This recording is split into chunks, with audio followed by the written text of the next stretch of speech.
wabarakatuh. Nama saya Muhammad Rashidan bin Muhammad Rosli beserta kumpulan saya terdiri daripada Nuruddin, Imran, Isa dan Syakir akan membentangkan tentang tanggungjawab ibu bapa dalam mendidik anak-anak berkaitan ilmu agama.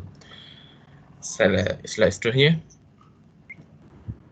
Jadi saya sebagai pembuka pembentangan ini akan menerangkan tentang sedikit tentang tajuk ini, iaitu pengenalan anak-anak yang dianugerahkan oleh Tuhan kepada ibu bapa adalah ibarat permata.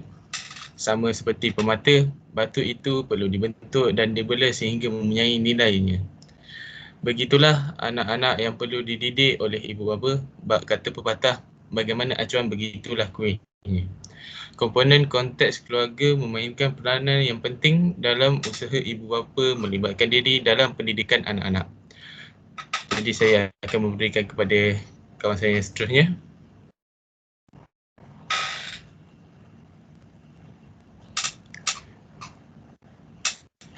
Mike.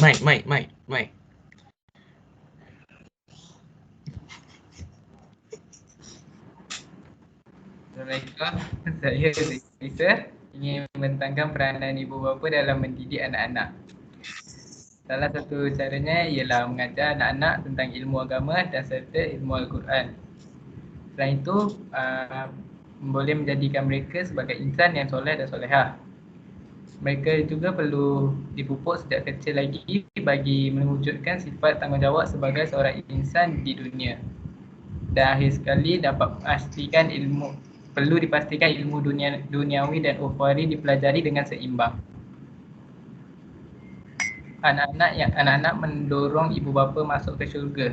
An Abi Hurairah anna Rasulullah sallallahu alaihi wasallam qala izza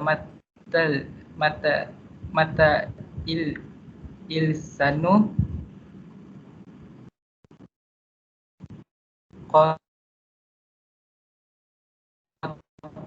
ta'anahu alula salatin illa min sadaqatin ilit au ilmi yun tafa'u bihi au waladin solihin yad'u lahu. Maksudnya, Rasulullah SAW sabda, apabila seseorang anak Adam itu meninggalkan dunia, maka terputuslah amalannya kecuali 3 perkara: sedekah jariah, ilmu yang dimanfaatkan dengannya, dan anak soleh yang mendoakan untuknya. Seterusnya, saya bagi kepada Syakir. Bismillahirrahmanirrahim. Assalamualaikum warahmatullahi wabarakatuh. Saya Muhammad Syakir Sulaiman. Saya akan menerangkan tentang dalil anak-anak sebagai amanah kepada ibu bapa. Yang pertama, daripada surah Al-Anfal ayat ke-27. A'udzubillahi minasyaitonirrajim. Ya ayyuhallazina amanu la takhunullaha wa rasulahu wa takhunu amanatikum wa antum ta'lamun.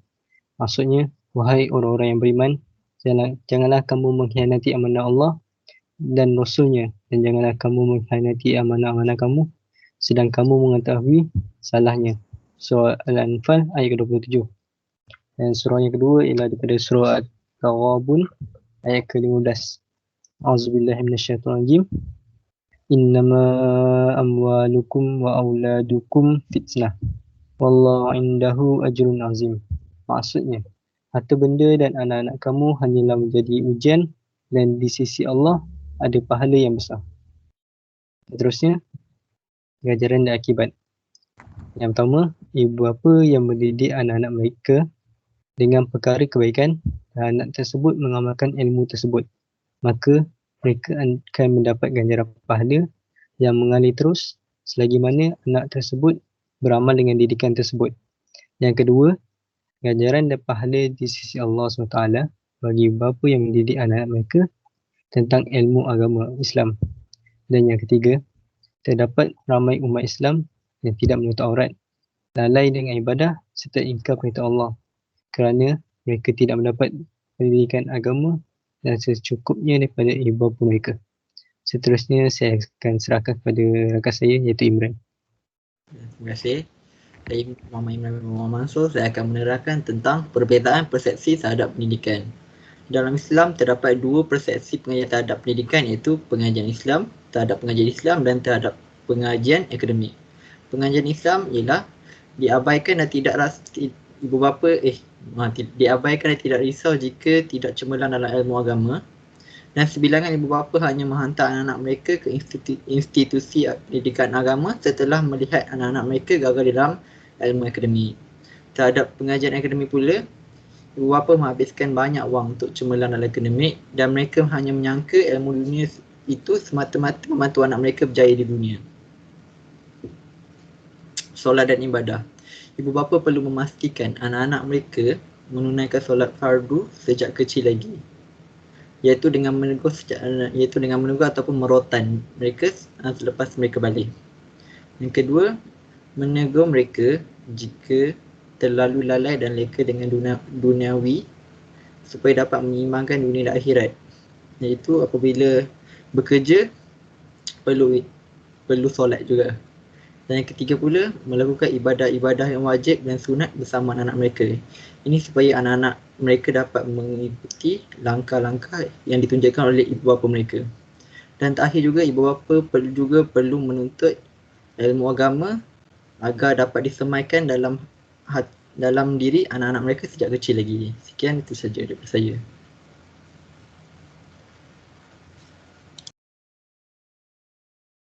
Ini saya akan tentangkan tentang dalil yang menuntut ibu bapa untuk mendidik anak mereka.